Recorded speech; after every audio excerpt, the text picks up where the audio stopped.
Hey there, welcome back guys. In this video we're going to talk about FPV. We're going to talk about the do's and don'ts and everything you want to do and probably will wind up doing and won't want to do and kind of will have to do, if that makes any sense. Anyway, without further ado, let's get started without the do's and the don'ts.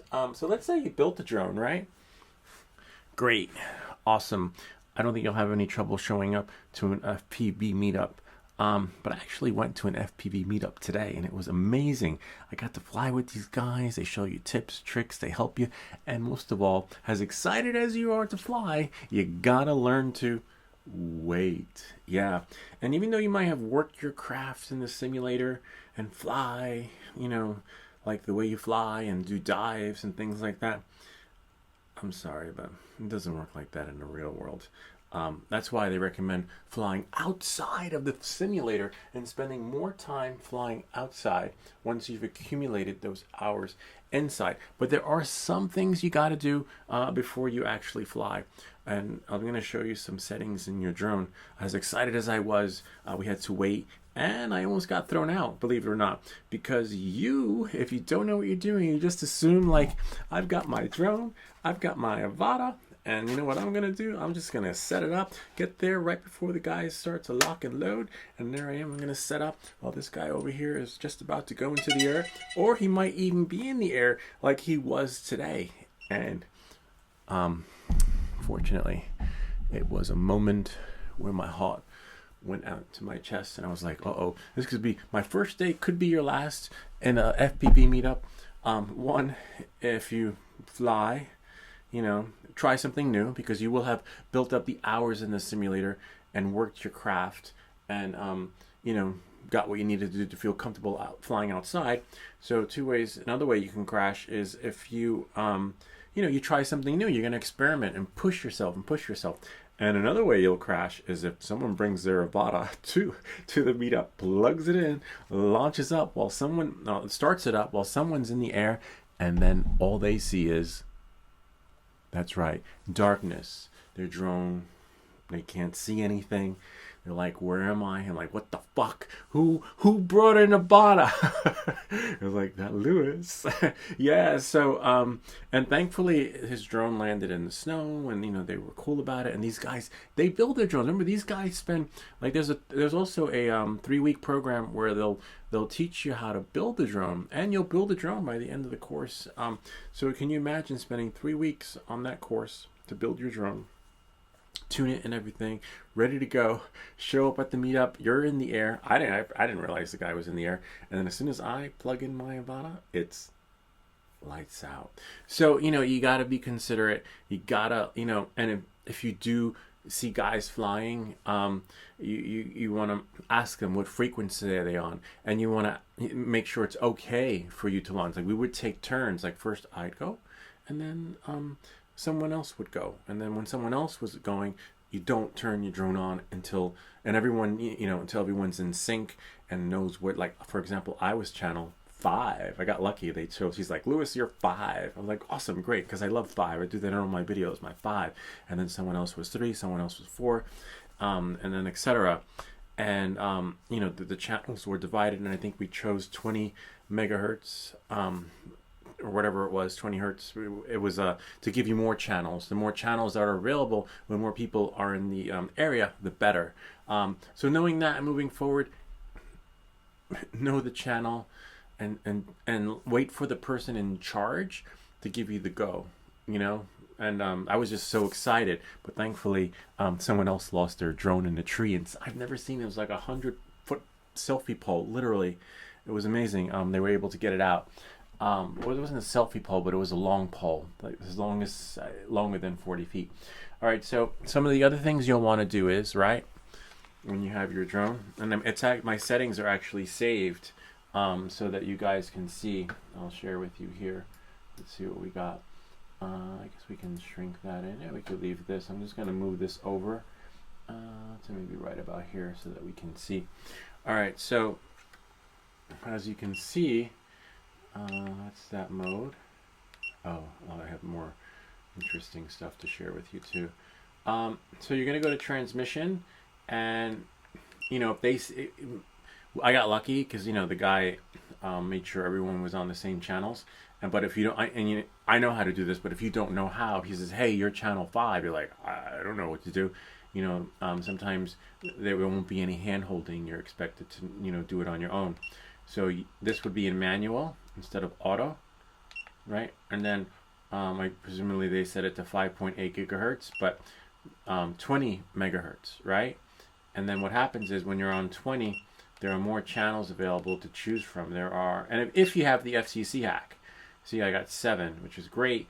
And apparently, while I was there, 5 was ideal because some of the other channels were defunct, and because we were in, another area that, a lot of people flying, and there was like maybe a lot of electrical stuff inside the building. Knowing that, moving forward, one of the guys lost his drone. It's because the Avata does not handle very well on the on inside.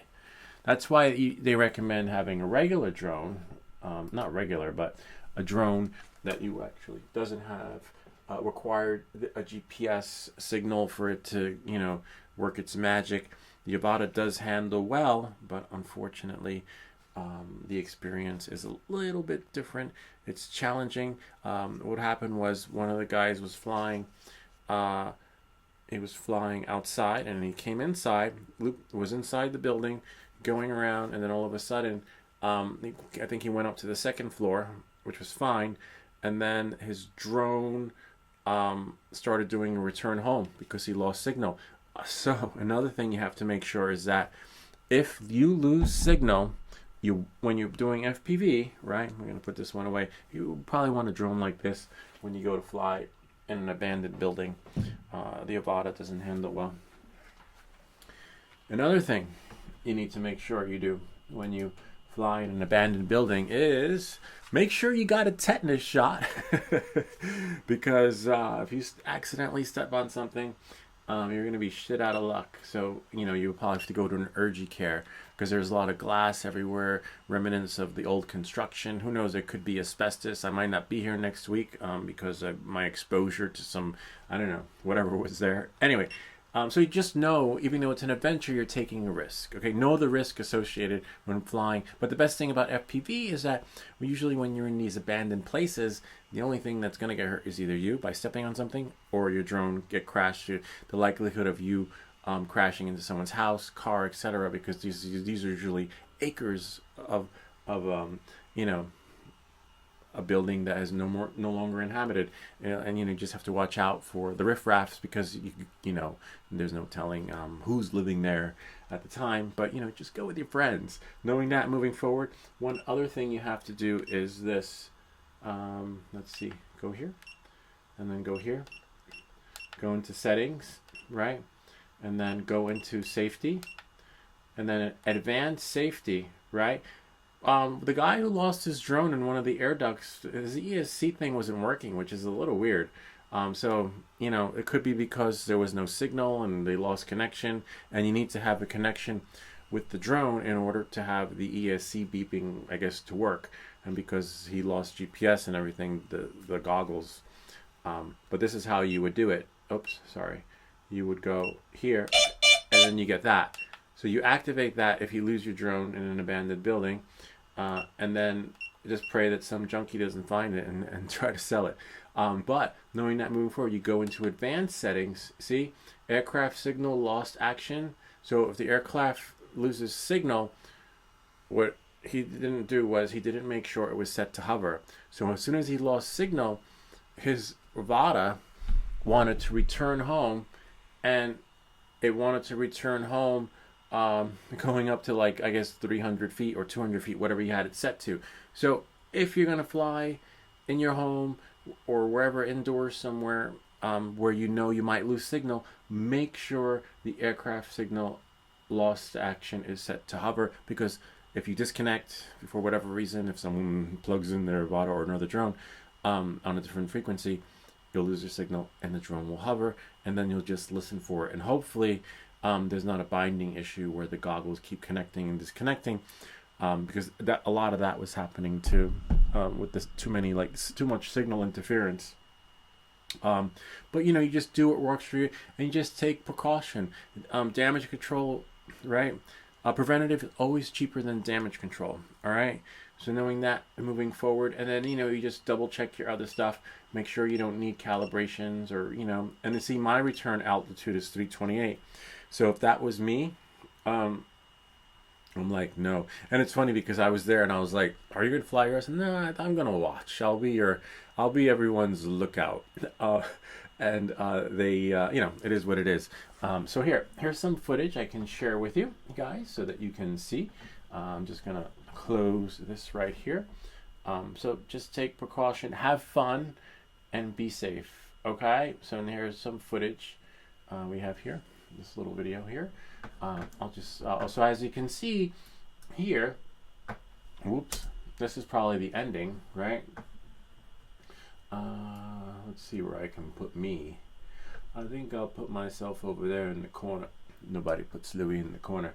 So as you can see, the guys are here and they're flying inside the building, but I'm not that good, you know. So what I did was I went into the building too, but I put my drone on the windowsill and then I just basically flew outside. I don't know. I'm not ready to fly. And as you can see, all the ducks there and things like that. People go in there, and you know, it's a little, you know, they express themselves inside that little place with the graffiti. But let's see what we have here. Let's see some footage. Like, get on with it, the footage already. So it's not. So as you can see, when you're flying at home in your yard, and you know, with your motion controller, it's great, it's fun, and you know, and then when you're ready to level up, you go out into the real world, and you know, you start flying. Of course, even if you do FPV in your yard, it's safe. It's an, you know, well, if it's this big, but you know, it's different. But when you're ready to level up, right? When you go to a place like this, let's scrub it a little bit. Scrub a dub because we've seen that video 100 times. So here's what I did. So while everyone's inside, flying inside the building, like the guy over there, some loop around, but you know, the thing is they're doing the stairs and everything, all that other fun stuff. See, there's one over there. You got to be careful too because see, I'm in normal mode, and this is the luxury of the Avata. Because if you're in normal mode, you can like, oh, I'm just gonna put it in manual mode, and this is like the white glove service because those guys that built their quadcopters, you know, they're already in manual mode before they take off, so they're taking off in manual mode. You know, footage is sped up a little bit, so you know, so that you guys don't get bored out of your mind. But as you can see, this is it's really cool. Cool and nerve-wracking at the same time because even though you have that luxury of being that buffer time before you get into manual mode, once you're in manual mode, you gotta, you know, it seems like a big space, but it's not big. You know, I wish it was a little bit bigger, like the field I normally fly in, because again, you're operating in bullet time, right? So you just got to be quick on your toes. When you turn, you turn. You're not like, oh, I'm just gonna turn. You're really turning as fast as this video has been sped up because everything is happening faster. Even though with the rates that we put in, it's still, the rates do work better. But see, I did a flip, and you got to be careful when you flip and you're in the cold. And you know, don't try to impress. Just do you. You know, as you can see, I'm just doing me because everyone else is in there, and I'm like, I'm not ready yet. You know, and even if I was ready, I would highly recommend bringing a drone that you build, like a drone that doesn't, not like the Avata, where if you lose GPS or signal interference, it's not gonna like, you know, cause your drone to become a casualty of the war. But I wouldn't mind going back here because I'd like to fly this route. As you can see, it's a really big road. You can drive around the whole thing.